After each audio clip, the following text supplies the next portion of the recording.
Colliery मजदूर union का कार्यकारिणी कमेटी की बैठक शनिवार को आसनसोल के गुजराती भवन में आयोजित की गई। इस मौके पर बेरमो के विधायक और ऑल इंडिया माइंस फेडरेशन के अध्यक्ष अनूप सिंह उर्फ कुमार जय मंगल सिंह मुख्य अतिथि के रूप में उपस्थित रहे।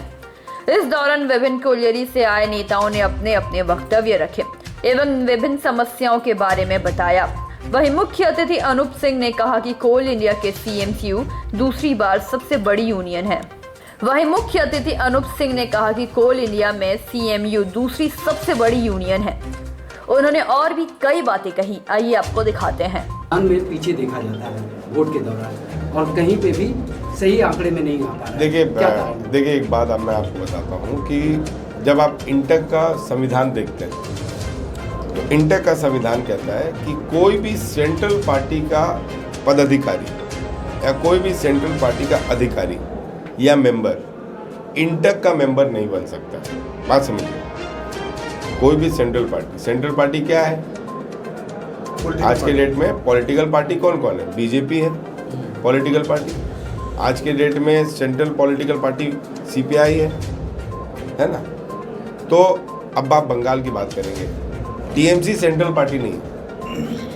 तो इंटक के नियमावली के अनुसार अगर कोई टीएमसी में कार्यरत है या कार्यकर्ता अपने आप को समझता है तो हम इंटक में उसको शामिल करने से मना नहीं कर सकते, क्योंकि वो सब खत्म हो जाएगा। आप देखिए ना, बंगाल में गोइंका का माइंस था। गोइंका का माइंस बंगाल में प्राइवेटाइजेशन की ओर गया। लाला जैसे कारोबारियों ने पूरे माइंसों को खनन करके क्या आज हालत कर दिए। आज अवैध खनन से जो हम रोजगार को पैदा कर सकते थे वो रोजगार पैदा नहीं हुआ। आज अवैध खनन के चलते जितने उद्योगों को हम एक सुचारू रूप से चला सकते थे वो अवैध खनन के चलते हम नहीं चला पाए। तो जो प्राइवेटाइजेशन से किसी का भला नहीं हुआ है। बहुत बड़े बड़े देश प्राइवेटाइजेशन छोड़ के गवर्नमेंटाइजेशन में इंडिया का अडॉप्ट किए और शुरू से आज़ादी के बाद भी बीजेपी का मतलब प्राइवेटाइजेशन था और कांग्रेस का मतलब गवर्नमेंटाइजेशन था। हम सरकारी तंत्र पर विश्वास रखते हैं, बीजेपी निजी तंत्र पर विश्वास रखती है। यही सबसे बड़ा दुर्भाग्य होने जा रहा है आने वाले समय में गवर्नमेंट उपकरणों का। सर, जहाँ पे देखा जा रहा है कि आप लोग का इंटक का एक दो यूनियन को क्लेम करने से आप इंटक के राष्ट्रीय अध्यक्ष नहीं हो जाते। संजीवा रेड्डी जी हर गवर्नमेंट के फोरम पे बैठ रहे हैं, हर लेबर सेक्टर के मीटिंग में बैठ रहे हैं, हर समझौता में बैठ रहे हैं, रेलवेज में बैठ रहे हैं, डिफेंस में बैठ रहे हैं, सेल में बैठ रहे हैं। तो आप सभी जगह के फेडरेशन में होते तब आपको इंटक माना जाता। दूसरा चीज़, इंटक कांग्रेस का फ्रंटल ऑर्गेनाइजेशन नहीं था। अभी कांग्रेस ने इंटक को अपना फ्रंटल ऑर्गेनाइजेशन बना लिया। तो इंटक कांग्रेस किसको मान रहा है? कांग्रेस के वेब पेज पे कौन है? कांग्रेस के साइट पे कौन है? कांग्रेस के फोरम में किसका दिखाई दे रहा है? संजीवा रेड्डी जी का और संजय सिंह जी का। तो ये बात हम लोग को समझना होगा कि अगर अभी भी कुछ मजदूर साथी भटकने का काम कर रहे हैं तो काफ़ी लेट हो चुका है। जिनको अपने फ़ायदे के लिए मजदूरों को शोषण करना था उन्होंने कर लिया। अब आगे वो कितने दिन तक उनका साथ दे पाएंगे वो मैं नहीं बोल पाऊंगा, लेकिन अभी भी मजदूरों को मैं बस इतना बोलना चाहूँगा कि कांग्रेस को देखते हुए उन्होंने इंटक का हाथ थामा था।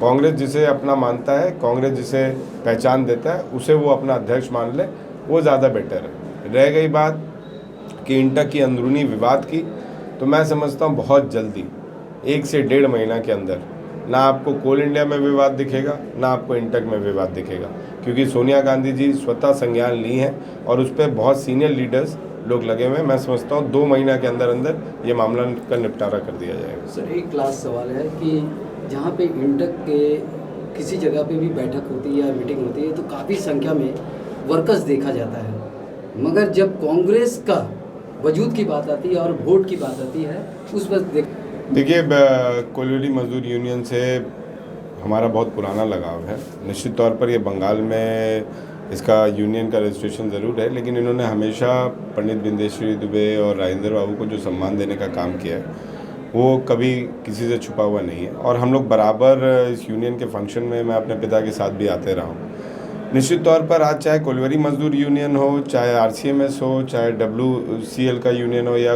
कोई भी कंपनी का यूनियन हो, सबसे बड़ा आज की डेट में जो परेशानी है कि हम लोग प्राइवेटाइजेशन की ओर बढ़ रहे हैं। आज 200 से ऊपर खदान कोल इंडिया की बंद पड़ी हुई है, जिसको हम चालू कर सकते हैं, लेकिन मैन पावर के शॉर्टेज के चलते हम नहीं कर रहे हैं। मैन पावर की बहाली हम निकाल रहे नहीं हैं। गवर्नमेंटाइजेशन के जॉब ऑथेंटिक हम बहाली निकाल रहे नहीं हैं।